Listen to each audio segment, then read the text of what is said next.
Welcome to Habs Unfiltered, episode 326. I'm your host, Blain and I'm joined now by my co-host, Treg Wilson. Hello.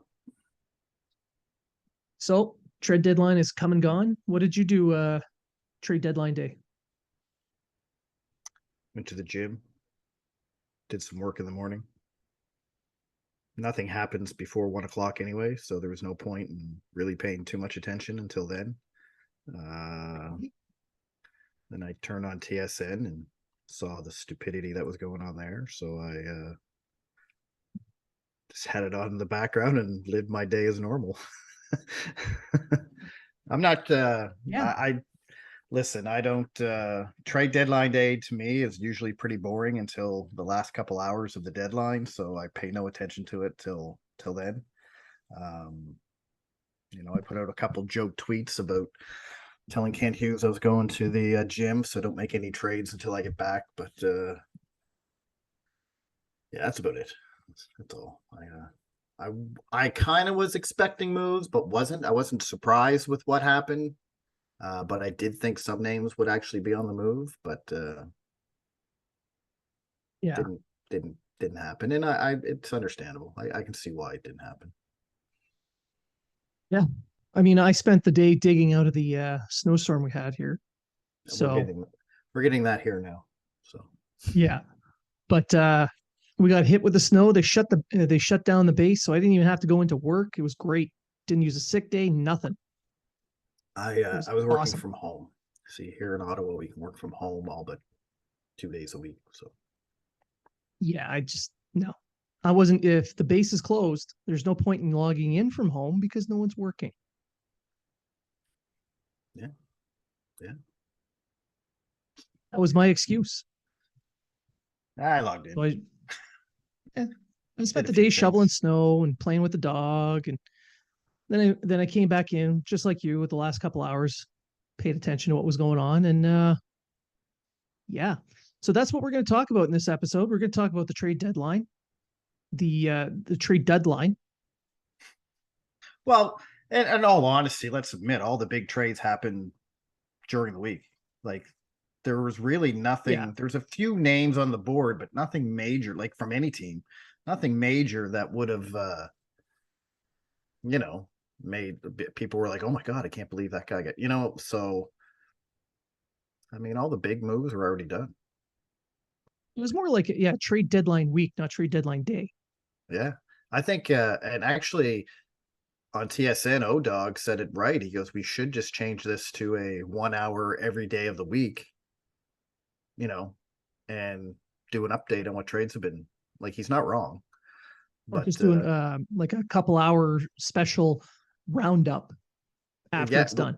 Again, at 1 o'clock in the afternoon on trade deadline day, start your show. Yeah. You don't need an 8 hour. It's like free agent friends. I mean, free agent friends is actually busier because free agents actually do get signed on July 1st, I think it is, or June 1st. Yeah, whatever right at noon. Yeah, July right 1st. So, but for draft, I mean, this was the least amount of trades I think on trade deadline day. Yeah, in the last like 10 years, or something like that. Yeah. So, and I think you're going to see a trend in that. Yeah. Well, I think that the lack of movement, especially on the last day, had a lot more to do with the cap than anything else.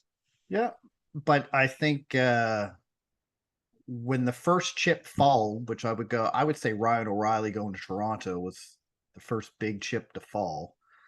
Big domino, yeah. That's when everything started rolling. Then every other team said, all right, let's get the guys we want to get, or let's go for the guys we want. That way we can get plan B before someone else grabs them. Right. And they started the arms race around that time. I mean, that was a great move by Toronto to get that, to get O'Reilly, because that's what they needed. We'll just talk about around the league right now. So Toronto made a few other moves, and none that really surprised me except for one. So the ones that, picking up some grit down on the blue line. Sure, they needed that. They needed some bottom six help. They got that. But the one that I was scratching my head at was the Sandin trade.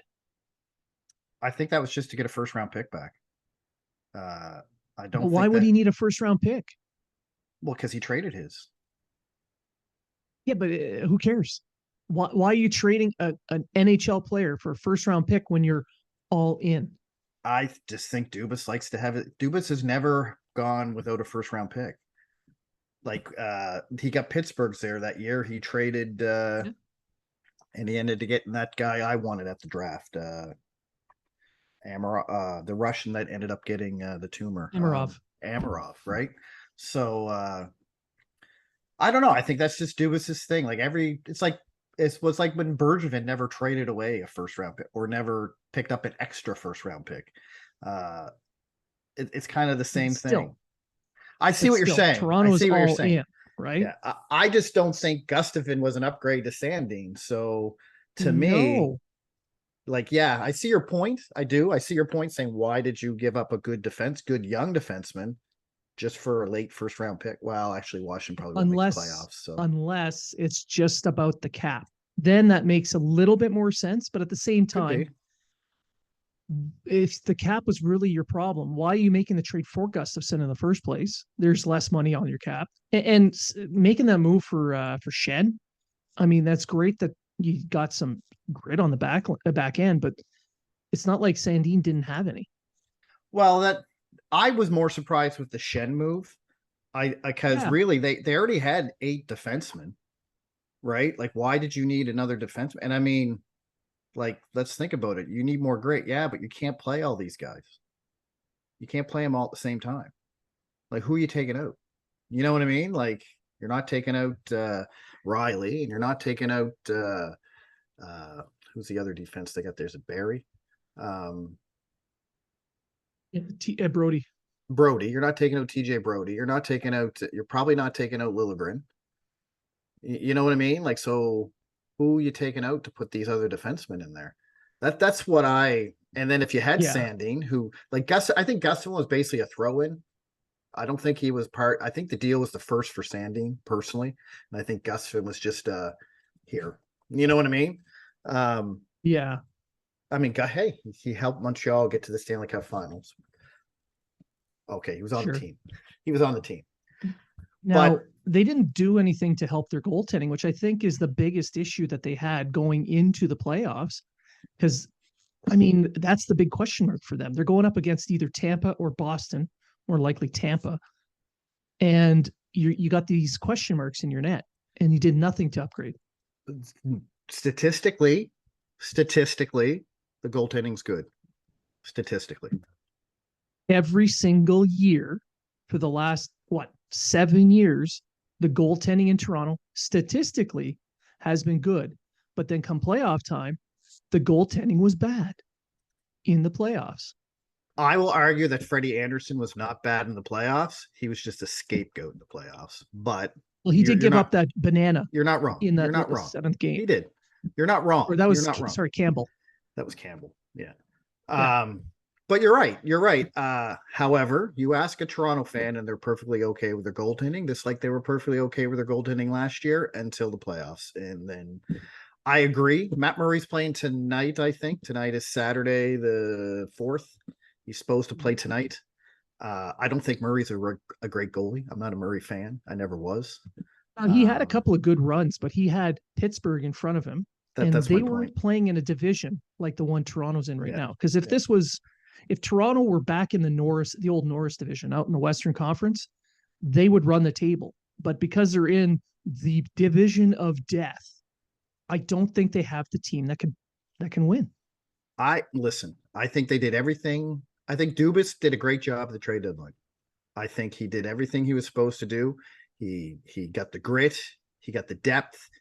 I mean, everything he could do. How's that sound? Yeah, Um, except properly balances cap in advance.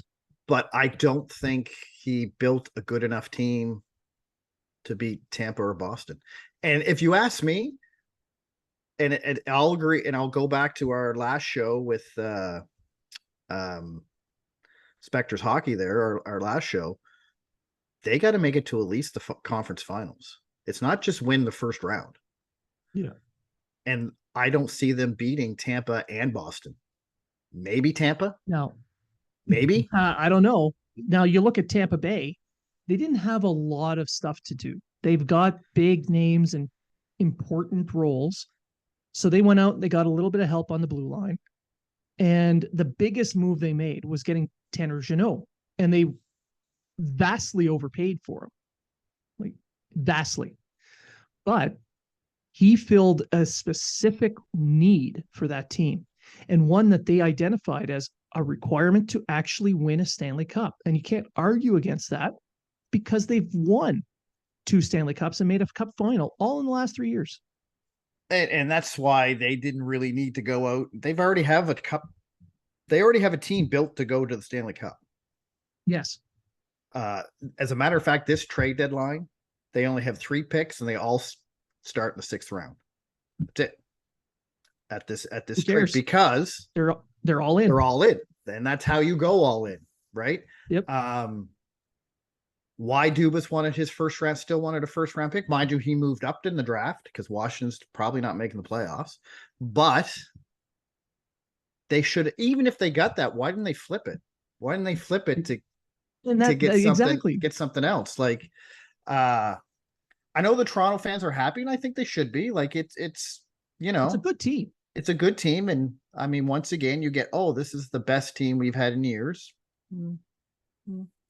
But you look at it, you got that Overton window. It's a good team, but then you got to slide it over and say, well, what are we up against? Look how good these teams are. So how good is that team really? So Tampa improved. Boston improved by getting Orlov. And I want to get to Boston here now, actually. They got Orlov. They got Hathaway. And they got Max Bertuzzi, Tyler Bertuzzi. So they improved. They added grit. They added toughness. They made their defense better. They have the best goaltending in the league right now. They even score goals. The guys that they added, specifically Bertuzzi, adds goals. Like this is a guy who, if everyone's healthy, granted, Hall is hurt right now, but if he were healthy at the start of the playoffs, Bertuzzi's on the 4th line, and this is a guy that could score 20 goals on the 4th line. A team that's lost 6 games. And if Toronto does get by Tampa, and I'm not saying they won't. I'm not saying they won't. If they get by Tampa, they got to get by Boston. Boston's not losing in the first round. They're not losing to a wild card team. If they do that, you think about who's in the wild card. It's probably Buffalo right now. I think that they're up against if they had the playoffs right now. Let me check. But you have the Islanders, the Sabres, and the Penguins right now in that big race for the 2 wildcard spots. Right now, it's the Islanders. Okay, they're 4 points ahead of Buffalo. So it's Islanders and Pittsburgh at the 2 wildcard spots. Okay, so and the Islanders are the lower seed. Correct. Yeah. So they would get Boston for sure. Yeah. Now the Islanders have a decent hockey team. They got some good pieces there. They went and got Horvat. There's no way that team is going to beat the juggernaut. The Bruins this year are a fucking wagon. Yeah. And it came out of nowhere. I'll be honest. I pegged Boston as struggling to make the playoffs this year. So did I. And Swayman and Allmark they have good goaltending. Their defense is good. They have 3 solid scoring lines and a defensive line. They literally have a 1980s hockey team. They roll in waves. And correct. They're motivated as shit. Yeah. Because they're looking at this, this could be Bergeron's last season. Not just that, but if we all thought Boston wasn't going to make the playoffs this year or come close to not making the playoffs this year because of the team they had, they're getting older. Their window is quickly closing. Their window to win another cup is quickly closing, like Toronto's is quickly closing, if you really think about it. If they don't win this year, they're done. Toronto. So Boston is it's almost like the Montreal Canadiens run to the cup back in. They knew Weber and Price knew they were on their last leg. That's a pun that I intended. You know what I mean? And horrible. Horrible. and they put everything into it. And this is what Boston's been doing all year. Like you said, they've lost 8 games with 5 overtime. They have 8 losses and 5 overtime losses. So they literally lost 14 games or 13 games. Yeah, but they got points in some. So, Yeah. but you look at their defense, and I think the reason why they're doing so well beyond the motivation and the chemistry they have, because these are guys that have played together for over a decade, most of them. You look at their top 4 right now. Orlov and McAvoy are a pairing. Lindholm and Carlo are a pairing. Those are 2 pairings that could easily play 30 minutes a game each. Yep. And that and all 4 can play both sides of the ice and play it well. Yeah. So and they're mobile. They have good vision. They can move the puck up ice. They've all got decent shots. So they're no there's no massive all-star top pairing guy in there, but they're all guys who could easily be a 2-3. Easily. And they're all guys, like I say, that consistently play good hockey at both ends of the ice. And that's what you need. You don't need a star defenseman that's going to score like Carlson. Carlson will score you 100 points, but he's not great in his own end. Let's be honest. No, these guys are pretty solid in their own. Lindholm has issues, but overall, good. It's like saying Carlson, like, are you not going to take Carlson because he has issues in his own end? Me, yes. Well, okay, but I'm just saying, if you got a defenseman that can score you 80 to 100 points a season, are you going to worry about how he is in his own end? No, you're going to team up with someone who's better in his own end. Like a PK Subban and Josh George. I like that pairing. Yeah, that was good. But you know what I mean? Yeah. But they don't need to. They don't need to match up like that because they're both guys will just pick up for the other guy. Oh, you just did a pick and you fucked up. Don't worry, I got you. Yeah. You know what I mean? And they're just clicking right now. Now I don't know if that's going to roll into the playoffs. Like they're on a massive roll. I think they'll be able to walk through the Islanders in under 6 games, maybe 5, because the Islanders have a decent enough team. They could take a game or 2, maybe 2, but a 5-game series I can see.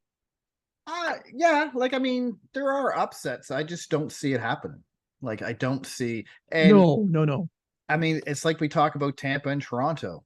If you really break it down at every facet of the game, Tampa's still got a better team.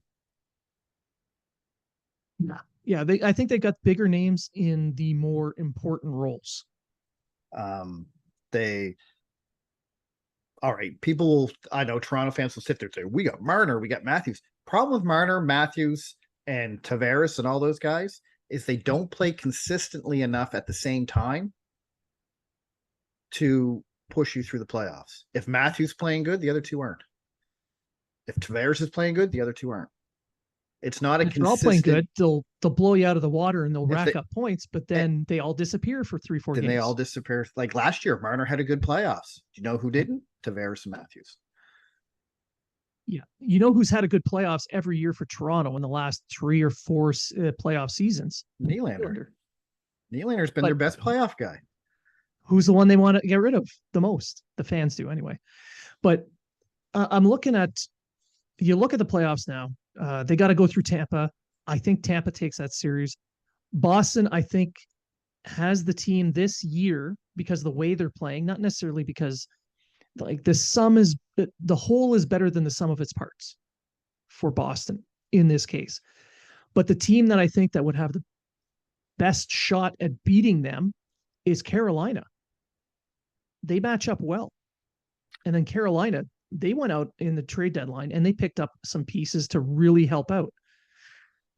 Having Pacioretty's cap, in the LTIR opened up some space. So they went and got Puljujarvi, who's kind of I don't know. Puljujarvi could be great on another team. Yeah, but a playoff team with hopes of making it to the Cup final and maybe winning. I wonder exactly how much they're banking on that change of scenery and playing with other Finns. How much are they banking on that? Probably as much as they banked on making an offer sheet on a third center.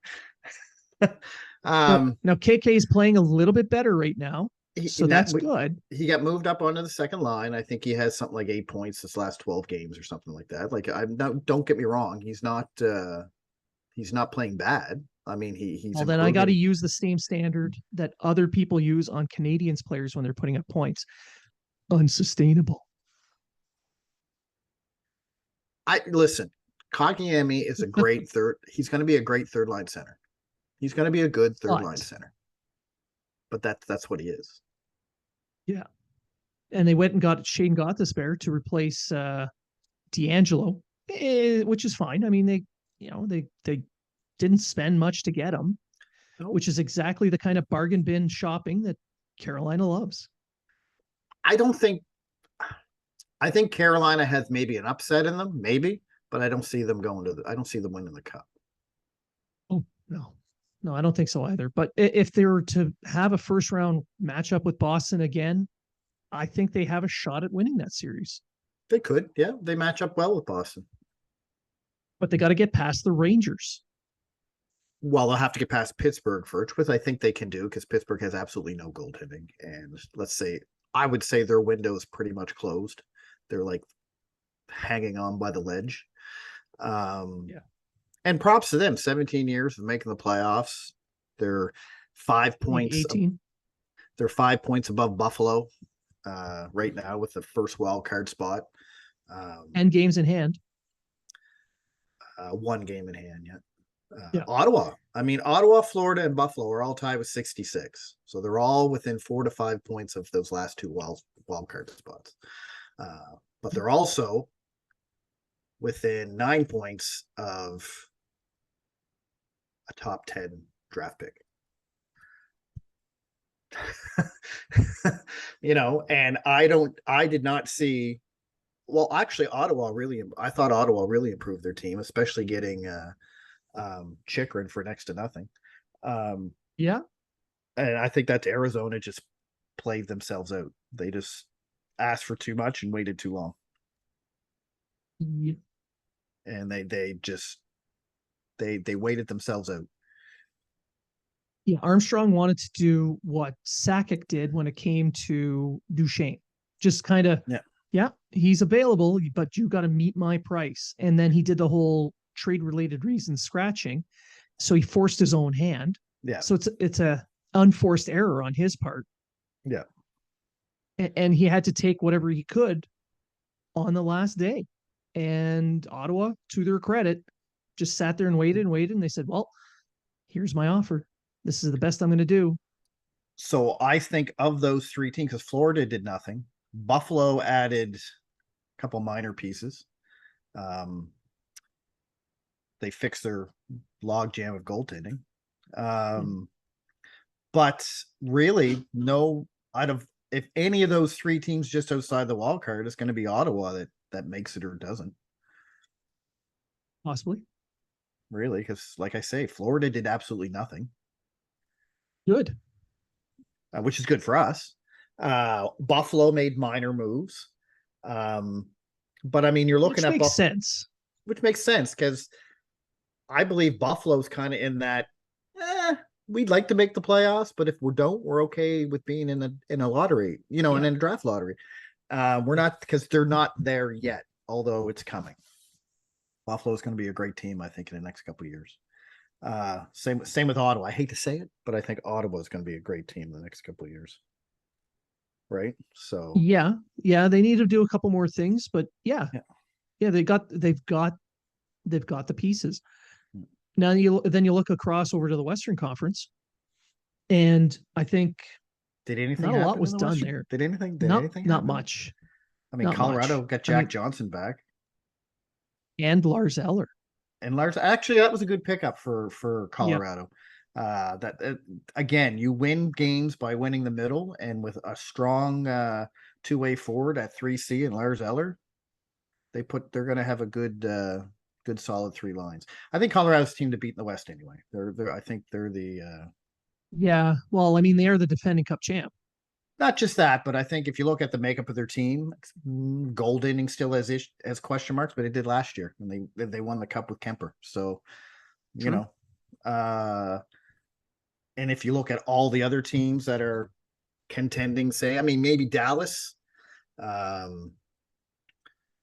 Yeah, they're yeah, picking up Dadonov. Good for them. but I just don't see any other team really. Yeah. Edmonton did what they could to make their team better. They got Ekholm, great improvement on their defense there. But their goaltending shit. So, I mean, okay, Stuart Skinner, okay, sure. I mean, Dallas is a strong team. They didn't have a lot to do to improve there. But then you look over at the Vegas Golden Knights, and they went and picked up Barbashev, who's going to be on their top line, and Terry Bluger. So or Teddy Bluger, sorry. From Pittsburgh. He's going to, he's going to solidify their fourth line at the center position. So now they got a decent center line. They got Eichel, Carlson, Bluger, and Chandler Stevenson. Yeah. I think Stevenson's probably pushed down to the third line now where he belongs. He's a strong third line center, but he was their first line center when they played against Montreal in the 21 playoffs. They have a deep team. Again, goaltending is going to be the question mark on Vegas. Everyone in the West is except maybe Dallas and maybe Minnesota, just because they have Fleury. But even Fleury is kind of getting up there. Goaltending, Winnipeg with what's his name there, Calabuck. But other than that, there's no question mark there. There's no question mark in Hellebuck. I wouldn't say Ottinger's a question mark. I'm going to go by reputation and say Fleury's not a question mark, but just by reputation. Yeah. But other than that, every team has, and everyone knows, if you got bad goaltending in the playoffs, you don't win. Which is probably why Vegas went and got Jonathan Quick. Famous Columbus Blue Jacket, Jonathan Quick. Yeah, probably, because he has a playoff experience. They're hoping maybe a rebound from him. He wasn't having a great season in LA, but neither was Cal Peterson. Nobody was. LA. Back in LA. Goaltending was really bad, but the rest of the team's really good. But yeah, that's probably why they got him for goal. I mean, don't get me wrong, Thompson's playing well for Vegas. Like, he's playing really well considering he came out of nowhere and all of a sudden had to because Leonard's hurt and has this big exotic animal farm issue going on. Yeah, I feel bad for him on that. The whole $50 million thing because of the exotic reptile farm. I mean, if anyone's going to have an exotic reptile farm, it's Robin Leonard. It does fit. It really does. And but of all the I guess problems a guy could have, that kind of fits with Robin Leonard. Yeah. I mean, he tried something that didn't work. I feel bad for him because I know he goes through a lot. Yeah. He has a lot of mental health issues, and this just goes on top of it. But yeah. The West, I think, is going to be like the Wild West. It's a crapshoot who's going to come out of that. It's going to be whoever has the hottest goaltending. That's what's going to happen there. Yeah, I agree. And then when it comes to the East, I think it's Tampa, Boston. It's Tampa or Boston. I hate to say it, but that's who I think. Do you think the Rangers come out of the Metro and they make the conference final again? But depending on the health of their team at that point and who they're up against, I don't know if they can win. Again, it's goaltending. Shesterkin last year in the playoffs was terrible. He was terrible in the playoffs, and he's not all that great this year. But if he steps up his game and plays in the playoffs like he did last season, they're going to the final. They could be the surprise team that goes to the final, yes. Especially with the defense and the forward group they have. And that's another thing when you're looking at Toronto. Does Toronto have a better team? And this is what we're talking about, because this is the year everyone's like, this is the year Toronto could get past the first round. And I don't give a shit if Toronto gets past the first round. They have to go farther than the first round. I'm sorry, but they have to go. I think they have to go to the Cup final or it's a failed season. Well, I mean, they set the bar so friggin' low. They just want to win a round. Now, Well, do I you mean, keep your GM at that point? not if you win, not if you only win the first round. I mean, his contract's up. Like he's either getting renewed or not. And if they make it past, if they don't make it past the second round, he's out. I think that if he doesn't make it to the cup final, he's out. But Especially considering that this is probably Lyle would the disagree last, with me. But yeah, but this might be the last full season with Matthews on that team if because I he's don't not think he's signed going to to an resign. extension, if he's not signed to an extension, then this is what I mean. If they don't at least make it to the finals, you don't see Austin Matthews wanting to come back after next year. No, So then Toronto got to decide: are we selling Matthews at the deadline, or are we going for it again? Because think of the because if you do return. that, Think of the return you're going to get for Matthews. yeah, So, I mean, I know Toronto fans don't want to think about this. They don't want to talk about it, but Matthews isn't going to stay for a hometown discount. no, He's not. he'll I'm not sign with his saying hometown, he but might sign with Toronto. He might sign with Toronto. Don't get me wrong. Like, I'm not saying he wants out of Toronto, right? But if if they he don't is not start, giving anybody a break, but if he doesn't, they don't start winning. And I mean, by that, I mean, if they don't get to uh, I think at least the finals, why would he want to come back? yeah, unless for him it's just about money and his own personal edification through a regular season. If the playoffs don't mean shit to him, if winning a cup doesn't mean anything to him, then he doesn't care. He'll stay, he'll resign. He won't care who he signs with. He'll take the maximum amount of money, is my guess. I would hope. I mean, I'm not a Matthews hater like a lot of people are. I would hope that he wants to win a cup somewhere. I mean, so saying that, he's not signing with Arizona. No, not if he wants to win. Not if he wants to win, or if he wants to win soon. Like Matthews is what? He's coming up to what? 28, 30? How old's Almost, Matthews? yeah, almost 28, I think. When he becomes a free agent, I think he'll be 28. Yeah, that's where I'm going. Born in 87. Oh no, still he'll be 27.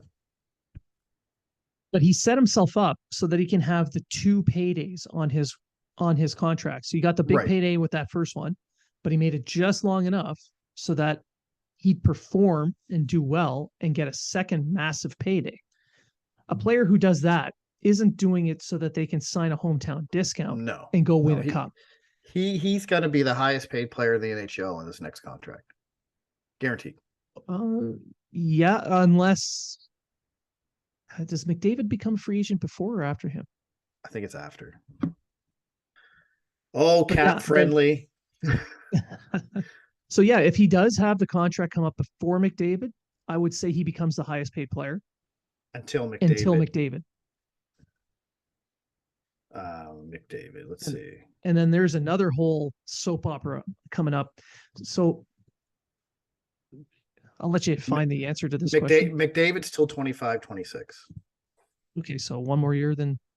So, yeah, Matthews is a free agent 24, 25. Yeah. McDavid's a free agent 26, 27. And that's another team that needs to start winning. They made the conference final last year. They need to make a final. And I think that's McDavid's goal at this point. And having Draisaitl healthy into the playoffs is going to make a big difference. Because they got there with him hurt. So they went and improved their team a little bit. They stay healthy. They got a real shot, especially in the West. So we've looked around the league. Now let's talk about the Canadians. Who? And their deadline. What It deadline? was quiet. Yeah. It was fairly quiet. They got a lard for they Schnarr. For Schnarr. They boosted the blue line, which has been depleted due to injuries in Montreal. So they boosted their blue line there, which they needed to because it's very offensive minded and gives up a lot of goals. Yeah, and then they got But I don't even remember all they got. They got a Lard. They got that So Solden this is what guy. they got. Yeah. This is what they got. They ended up with Denis Gurianov, Yeah. Yeah. a 5th-round pick from San Jose. They got Frederic Allard, the right-handed defenseman who's in the minor leagues, For Nate there. who's going to help. He's going to help Yeah. Laval.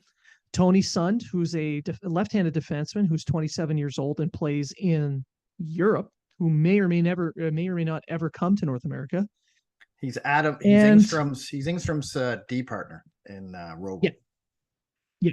So that would be a good reason why they would have wanted him. Yeah. Maybe both of them show up and they both go play in Laval to start it off, and Engstrom feels a little bit more comfortable. Yeah. Makes perfect sense to me. In return, they didn't do much. They gave up Schnarr, ate 50% of Bonino's cap, and traded Dadonov and ate 50% of his cap. And I think both Bonino and Dadonov's money comes off at the end of the year. So yeah, they're both expiring contracts. So by July 1, those two retentions are back in Hughes's pocket. Yeah. Leaving him one retention that he can use during the draft. Now, yes, it was quiet at the deadline. And yeah, there's other players that could have been made available, but injuries to players like Monahan hurt Hughes's options. Edmondson came back just in time, but I don't think he got what he wanted. I think with Edmondson, people worried about his back. And that brought the not the asking price, but Hughes had his asking price. That brought the offers down. And we all know Hughes sets a price on people. And if he doesn't really get what he wants or close to what he wants, he doesn't pull the trigger. With Edmondson, he's still got another year. So you didn't have to pull the trigger on Edmondson at this trade deadline. No. So I think he wanted a bit more than what people were offering. I would assume they were offering mid-round picks or maybe conditional picks saying, hey, if he plays this much, this will bump up to a second, or you know what I mean? And he just didn't want that. I think he thought he had more value, especially with his leadership in that. I know Edmondson made a plea, sort of, say he doesn't want to leave Montreal. He wants to stay. He wants to stay, yeah.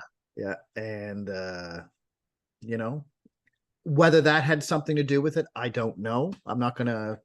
I don't think it did. I'd say it's more the offers weren't meeting his requirement. I think it was more the returns that were coming back weren't what he wanted, and he didn't move. I think people kicked the tires at Monahan too, but again, I think it was going to be a low return. And with the injury that he has, which I believe is a groin injury. I think that's what came out, wasn't it? Well, whispers, nothing official. There's been nothing official. Well, they kind of hinted at that it wasn't his foot. That's fixed, and it wasn't his hip. But it's an injury that could put him out for the rest of and we all know how you and I played sports. We know how groin injuries are. You know, you can either repair them quick, depending on what you do. And let's admit, he came out, he had a contact jersey on, did a whole practice with contact and everything, and then all of a sudden he wasn't maintenance Plateaued. day. Yeah, a maintenance day. So Monahan's an interesting thing. Now, a lot of people think they should sign him in the offseason. I'm not for that. Everything depends, right? If he wants a show me contract that says, listen, sign me for $1.5 million, $2 million for a season, just so I can prove that I'm healthy and ready to go. I mean, a broken foot's a broken foot. You can't control that. You can't control the puck hitting your foot and breaking it. So we know it's not his hip. So if he can sure, I will sign him for that. Yep. I will do that. You know what I mean? But any more than that, I'm not signing him. To me, everything depends on what's the plan with Dvorak. Are you getting offers? Are you looking to move him? What about Beck? Do you earmark him as possibly NHL ready? Who do you draft in the first round with that first pick? Do you see that player as being NHL ready? And they're a center. These are all things that would factor into it.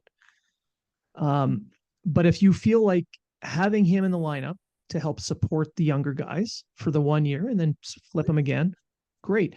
It's either way. Hughes didn't have to move him, and even if he did, which he didn't do, it's still not a failure in the fact that he was given a first round pick just to take him. Well, that's just it. Like, there was hopes you could get 2 first round picks out of him. Like, if he stayed healthy all year and played the way he was playing, you're definitely getting a first round pick at the and plus. You're getting a first round plus for Monahan. But you're eating 50% of his salary for sure, which is fine. Now, I wouldn't be shocked if you see Dvorak go at the draft. Honestly, yeah. I mean, this is a guy who, on a contending team, would be an excellent third line center. Yeah.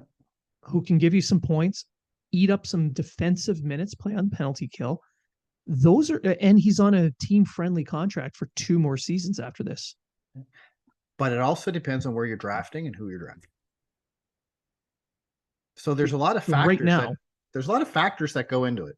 So if you look at right now, with no move, with no whatever, with no minor guys coming up like Beck or someone, you know what I mean? With nothing right now, do you keep Dvorak or do you trade him and sign Monahan? That's if that's what you want to deal with. You want to get out all the other outside noise that complicates the entire situation. I would pick Monahan over Dvorak. Because right now they have Suzuki and Doc as your 1-2. Right. And that's your perfect 1-2. I'm okay with for that. now. Yep.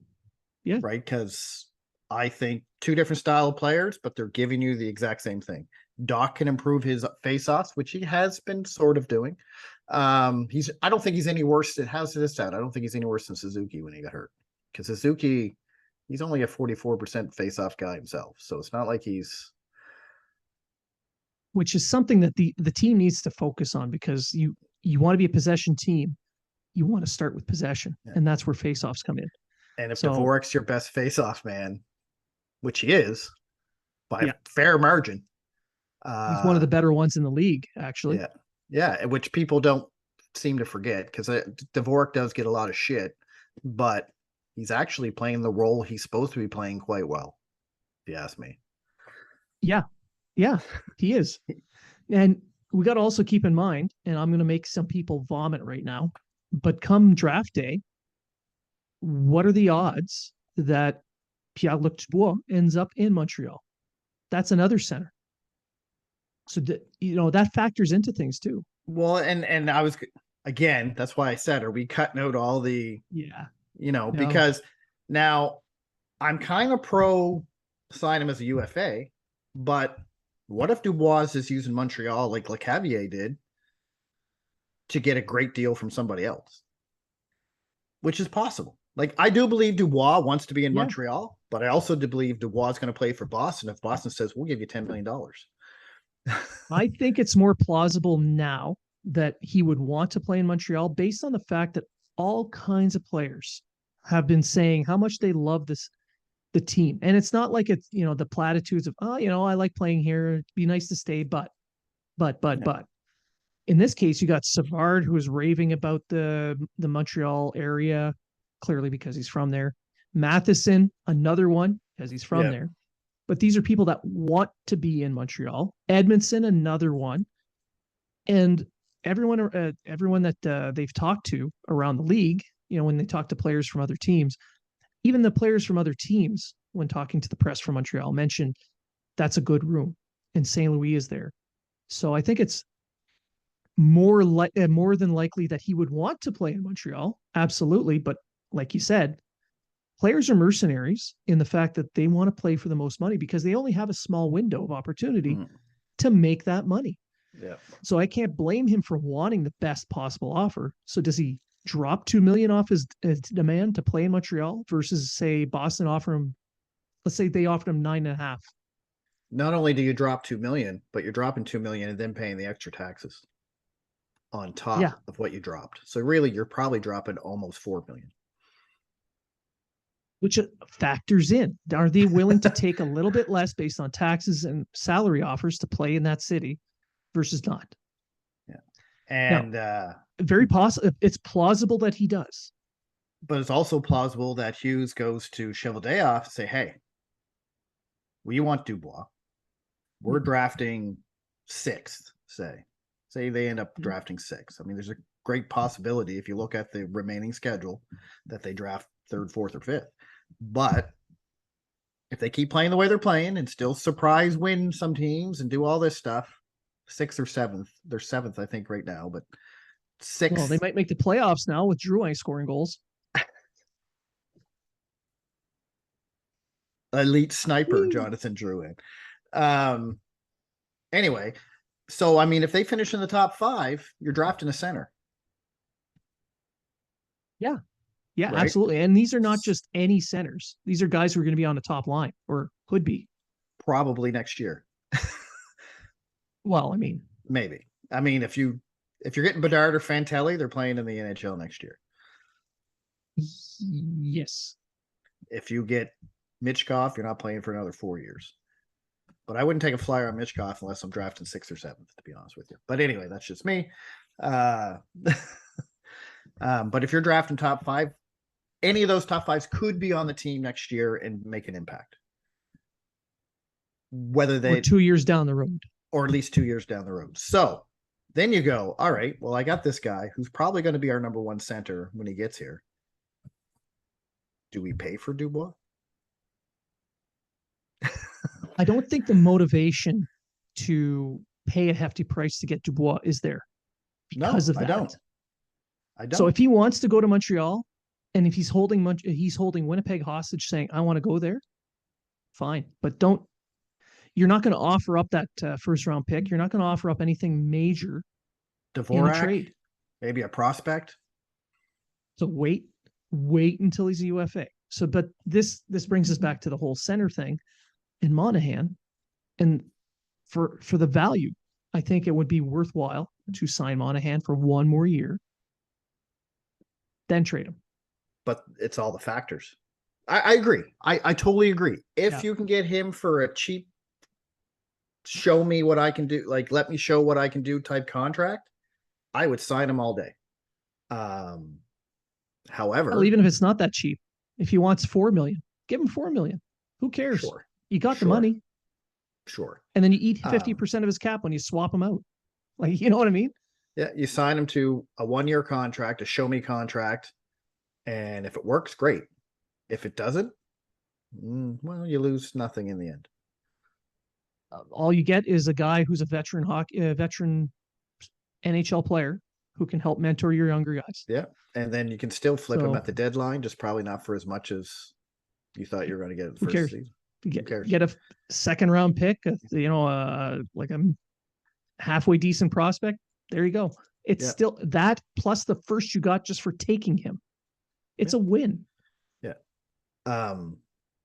But again, signing Monahan will depend on a lot of things happening or not happening at the draft. I agree. And at this deadline, with the Canadians not making that many moves, like you talk about Monahan, he was a reclamation project. Guryanov, who they got for Dadonov, that's another reclamation project, and he has looked pretty good in the 3 games he's played. If he continues at that pace, he'll be re-signed. But I think it had more to do with opportunity, because in Dallas, he was playing on a 4th line for about 10 to 12 minutes a game. Now he's playing on a top 6 line, and he's getting 18. He was buried, and rightfully so, in Dallas. There was a lot of better players ahead of him. Yeah. Because they wanted to win. And they Montreal want to doesn't win. Care. Montreal doesn't care. So like, all right, we'll put you on the top line. We'll see how you go. I think he's playing well. I think they will re-sign him. I'm not big. I think his qualifying offer is 2.9. That's what he's making now. So to qualify, he has to be 2.9. But they could sign him before they do a qualifying officer. I think that's correct. Correct me if I'm wrong. You can sign him at any time. They can give him a qualifying offer and still sign him to something after. I mean, yeah. I'm not quite sure. I'm not quite sure how the qualifying offer thing works, but they make it. They keep his rights. He signs it. Then they have to pay him that for 1 year. Then he becomes a free agent, or they give him that. He doesn't sign it. They sign him to a different contract. This is what they did with Rem Pitlick. Yeah. So I mean, he can. I mean, 2.9. I'll sure. Why not? What's wrong with 2.9? Or 2 years at 2 million. Like you get, You know, even if you just sign the qualifying officer, it's 2.9. Like we have Varmia for what, 3.5? and I know a lot of people wanted like a pick or something in return, but the odds of a Well, even a fourth round pick doing what he's doing now are so low. He's got better odds with Guryanov becoming more of what becoming a top 6 player than that fourth round pick of even making the NHL. even if he becomes a top 9 player, you got a better chance of that than a fourth round pick making the NHL. I'd argue he's already top 9 in Montreal. Oh, definitely. Definitely. But that's what I'm saying. Yeah. You already have more value than a what if. So you have a sure top 9 or a what if prospect that may or may not make the NHL in 4 to 5 years. Right. So I think it was a good trade. They basically got something for nothing out of Dadonov. And they shed Weber's contract all in one big shot, basically. And I think whether he works out or not, it's really a low risk move. Like you said, they either sign him next year or they're like, you know what? We weren't that impressed. We know you're an RFA, but we're just going to let you become a free agent. See you later. You know what I mean? And at the very least, you know that he's had a bigger impact on this team than Bonino did. Former Montreal Canadian, Bonino. Legend, Nick Bonino. If there's not a thank you fucking video for that guy. Oh, when he shows up for his next game, if they don't have a highlight video, I'll be upset. Bonino, Bonino, Bonino, Bonino! The warm-ups lasted longer than his time in Montreal. They didn't even sign the paper before they were signing the other paper to get rid of him. Yeah. So overall, I think it was a okay deadline for the Canadians. More so in that what they didn't do, and that's he didn't panic and take whatever he could. He held on to he held his guns. He said, "No, this is the value I see for my guys. Meet it or not, I don't care. But I'm keeping my guy if you don't meet it." I often wonder if Drouin had any interest out there. I think with Drouin, it was his contract. Yeah, I do. Yeah. I mean, even at 2.5 million, I think people are like, do we want to pay the 2.5 million for a what if? Well, even if not just the what if, I think he's shown that he is exactly what he is. He's a good playmaking winger who can help a power play. But how many teams at the deadline needed that? Not many. Exactly. And that was just it. And I mean, I do believe Drouin walks off into the sunset at the end of the year. And I hope he does. He really needs a fresh start. Yeah. He I think another team will sign him in the offseason. I don't know how big. I don't think it'll be a huge contract, but someone will sign him and hopefully he succeeds somewhere else. Welcome to Colorado. Hey Nate, let's be partners again. Watch him rip it up. Watch him get like a 70-point season or something and just fucking win the cup and win the cup and do a Kadri speech. The first game he scores a hat trick, Twitter will implode. I can't believe they let this guy walk. Same people who are saying, let's let this guy walk. This guy's not worth a bag of pucks. Holy shit, he can score too. That's exactly why he needs a fresh start somewhere. Yeah. I mean, it's clear that his tenure in Montreal was a complete and utter failure. And it's not because of him per se, but it's the pressure they put on him and the injuries that he sustained that he never really got going. I think Bergevin put a lot of expectations on him from the start. This will be our number one center. This is the French superstar. This is the guy that's gonna, hey Bergie, why don't you tone it down and say, let's hope this guy does really well with us, because right away, everyone, even us, we had this 70, 80-point guy, and that's not what Drouin was. He was never a 70. He was a 50-point guy, 60 tops. Had he been left on the wing with an actual center, say Suzuki was where he is now when Drouin showed up, that would have been a much better fit. Yeah. And I still think he would have only been like a 60-point winger. But he would have succeeded. But he would have succeeded. And I don't think he did not succeed. He averaged 48 points in 82 games as a Montreal Canadian. So, sure, it is what it is. Yeah. Yeah. It is what it is. And so that to me, that's not an unsuccessful deadline. I mean, obviously the first deadline, Hughes had bigger returns because he had bigger pieces to put out. I think if like guys like Sherratt and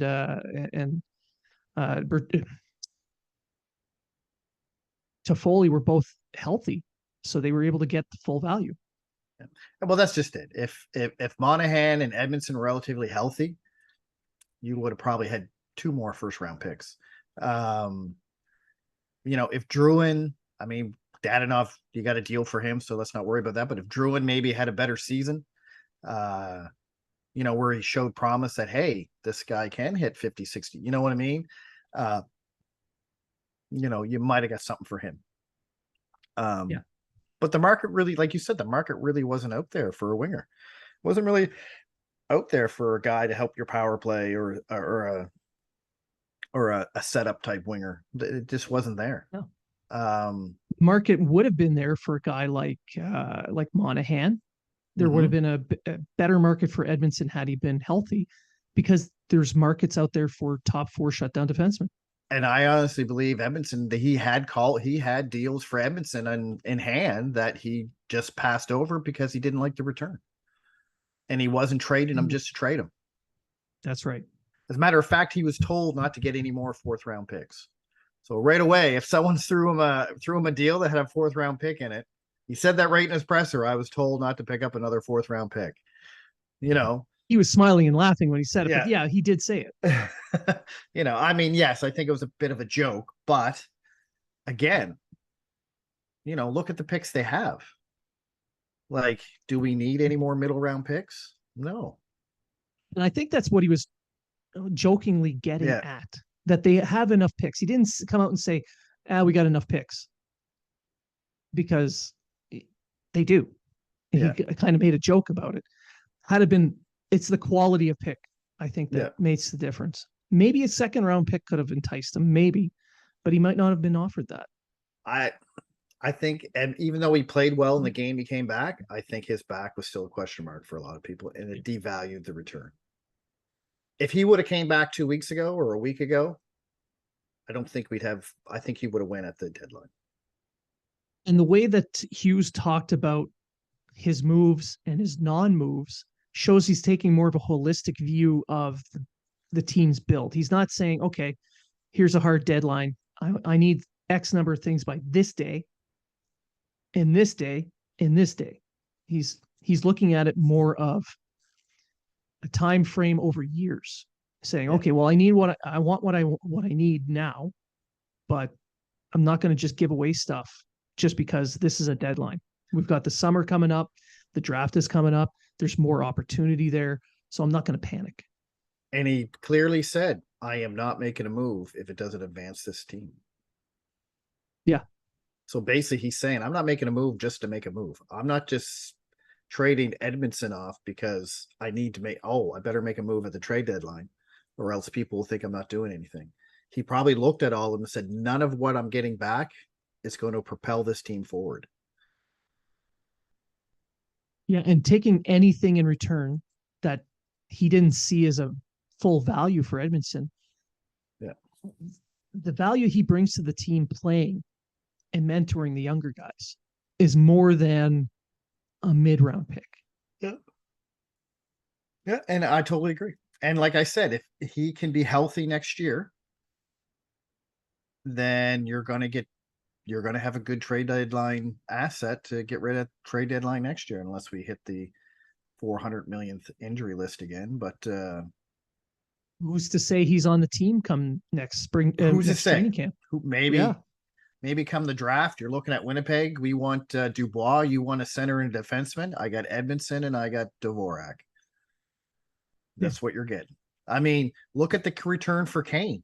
Why did the Chicago only get what they get for Kane? Because Kane only wanted to go to the New York Rangers, and they were like, "Well, He had control.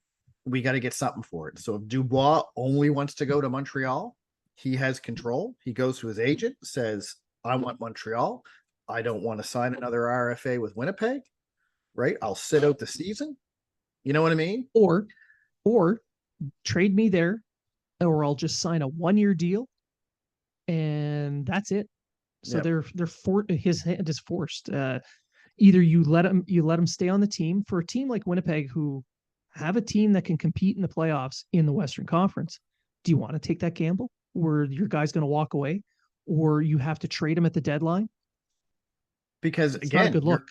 You're not a seller at the deadline if you're making the playoffs. And if you get rid of Dubois at the deadline, you're selling. And that's a major piece for a team like Winnipeg. Yeah. That's your second line center. He's a power forward. He big body, he can, he crash and bang. He plays Winnipeg Jets hockey. He's 24 and almost a point per game guy. He's improved every year he's played. Then you got Scheifele leaving soon after. So do you want to take that gamble? Yeah, well, that's do just you really want to. Again, Winnipeg's another team. That window's starting to close in on. Not as quick as some other teams, but they have some major pieces that are maybe not be there in the next couple of years. Yeah, but all the other teams, it's because their pieces are getting older. For Winnipeg, it's for whatever reason they don't want to stay. Well, maybe if they get rid of Scheifele, they'll have a better dressing room. Just throwing that out there. Just throwing. Our friend John would be able to tell us better.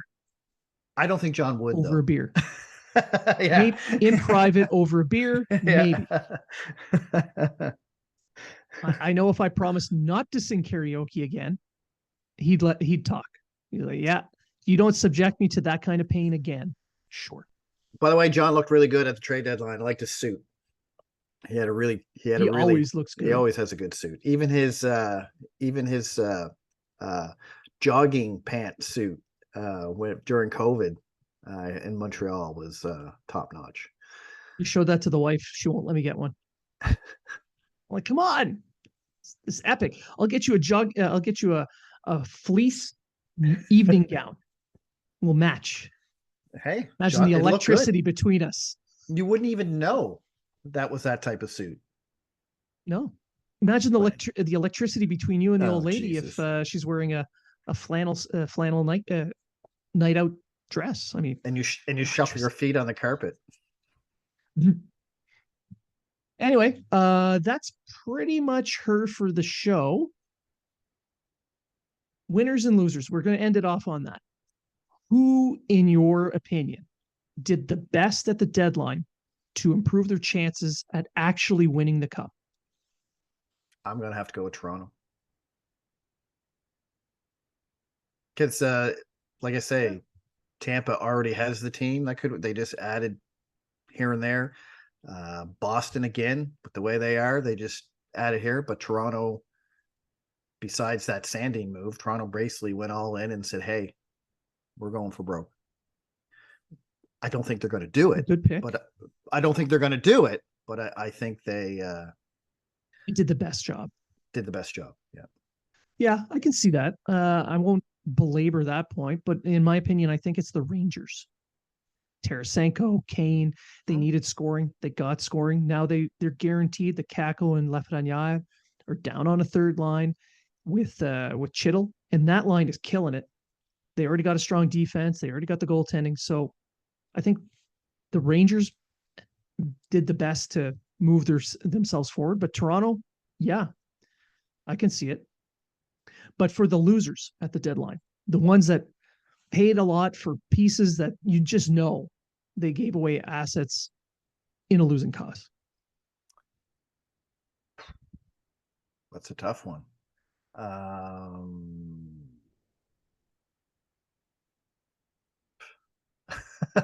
Gave away assets. I was going to say Florida because they did absolutely nothing for a team that went all in last year. Yeah. And as close as they are to the wild card this year, they did absolutely nothing. and their They team's had been nothing to give. but their team's been so inconsistent all year. Yeah. You'd think they would do what they can to pick up something.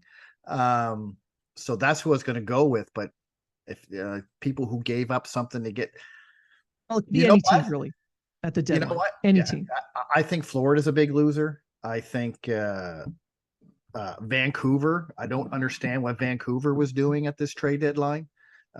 It looked like they were selling, and then they bought some things, and then they sold some other things, and then I don't think Vancouver knows what they're doing. I Vancouver know. did it an ADHD type trade deal. They didn't know where they were going. I know the Canucks fans are just Maybe Matthew their Zader can write an minds. article at the Hockey Writers to explain the whole trade deadline to us. I don't think he knows what's going on. He's. But I remember I was talking to him on Slack. He's confused as hell. So, I mean, if you want to sit there and say who gave up assets and moved assets, that's not going to go anywhere. It's Vancouver. Vancouver made a whole ton of trades. Like, oh, they're selling. Oh, wait, what they just? Oh, what they? They're St. Louis. Another thing, but St. Louis did it for a reason because they want a quick turnaround. So I understand why St. Louis did it. Well, Vancouver, their moves made sense in that scenario. correct. Whereas Vancouver's didn't. Not at all. Not at all. They didn't get rid of Brock Boser. The biggest piece that they were supposed to move, they held on to. Yeah. So I mean, I don't know what they were holding on for him for. Maybe they just didn't. Maybe like Hughes, maybe he didn't get the return he wanted. But then you see what he got the return on other things, and you're like, What I don't know. the hell I did he don't know. want? I have no idea. So I'm gonna go with Florida and Vancouver. We're big losers.